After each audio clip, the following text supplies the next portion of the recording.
안녕하세요. 요즘 전기차 배터리 관련주가 미쳐서 날뛰고 있는데요. 특히 전기차 배터리 소재 관련주가 난리가 아닙니다. 좀 더 가기는 하겠지만 거품은 꺼지기 마련이라고 봅니다. 사실 지금 들어가기에는 뭔가 어정쩡한 측면이 있다고 생각합니다. 여러분 생각은 어떠신가요? 지금 여러분이 해야 할 일은 제2의 전기차 배터리 관련주와 같은 종목들을 찾아내야 한다는 거죠. 그 해답은 혁신에 있습니다. 혁신이 없는 기업에 투자를 해서는 재미를 보기 힘들다는 게 제 생각입니다.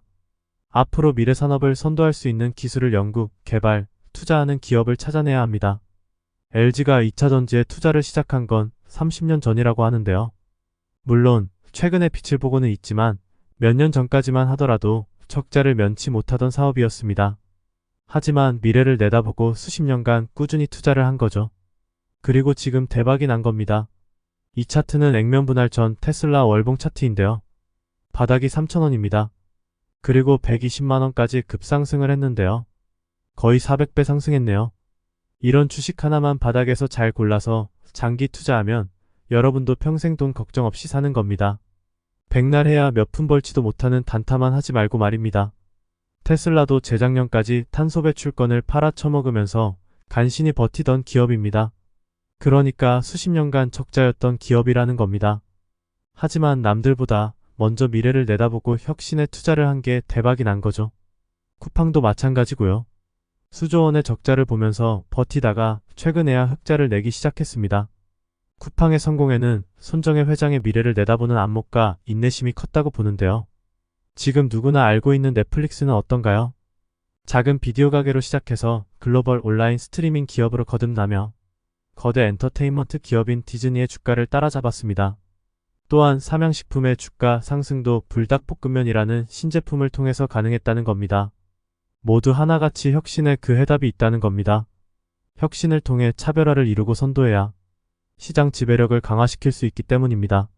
지금 건설주 또는 유통주들을 보세요. 대부분이 바닥입니다. 혁신을 기대할 수 없는 기업들의 주식은 아무리 싸고 좋아 보여도 장기 투자를 해서는 안 됩니다. 거의 먹을 게 없기 때문입니다. 그런 기업들의 주식에 장기 투자를 한다는 건 미친 짓입니다.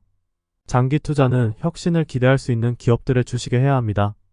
대기업이기 때문에 싸고 좋아 보여서 장기 투자를 한다는 건 어리석은 짓이라는 겁니다. 그건 대부분 시간 낭비일 뿐입니다. 오직 혁신만이 모든 것이라는 걸 잊지 마십시오. 한때 인기를 끌었던 블루오션 전략이라는 책이 있었는데요. 이 책의 핵심을 한마디로 요약하면 혁신이라는 겁니다. 기업뿐만 아니라 개인도 혁신을 해야 성공 확률이 높아지는 겁니다. 그게 경쟁력이기 때문입니다. 현대사회에서 남과 같아서는 경쟁력이 없습니다. 기업이나 개인도 마찬가지고요. 혁신은 남과 다른 길을 가는 것이고 이는 도전 정신이 없이는 불가능합니다. 주식 투자 또한 그렇습니다. 모두가 달려드는 주식은 먹을 게 없습니다. 거품만 잔뜩 낄 뿐입니다. 남들이 거들떠보지 않을 때 미래를 내다보고 과감하게 투자를 해야 대박이 나는 겁니다. 당장 여러분이 투자하려는 주식과 관련된 기업들의 홈페이지에 들어가 보세요. 그리고 어디에 연구, 개발, 투자를 하고 있는지 확인하세요. 그 다음엔 앞으로 3년이나 5년 혹은 10년 후를 상상해 보세요. 과연 혁신을 통해 시장을 선점할 수 있는지 말입니다. 가능성이 있다면 베팅을 하는 거죠. 그렇다고 몰빵이나 올인은 절대 금물입니다.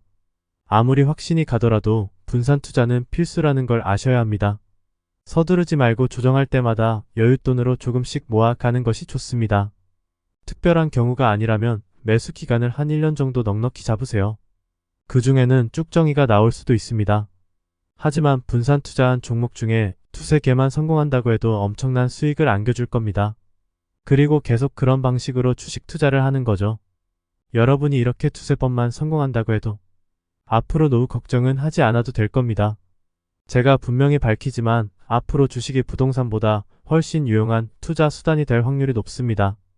부동산의 시대는 저물어 간다는 것을 아시길 바랍니다.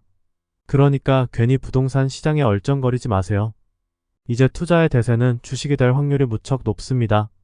부동산으로 재미 보던 부자들도 언젠가는 돈 싸들고 주식시장으로 들어올 수밖에 없을 겁니다.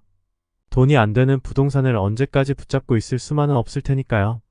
때문에 서두르지 말고 꾸준히 공부와 경험을 통해서 노하우를 축적하고 안목을 높이다 보면 여러분에게도 기회가 반드시 올 겁니다.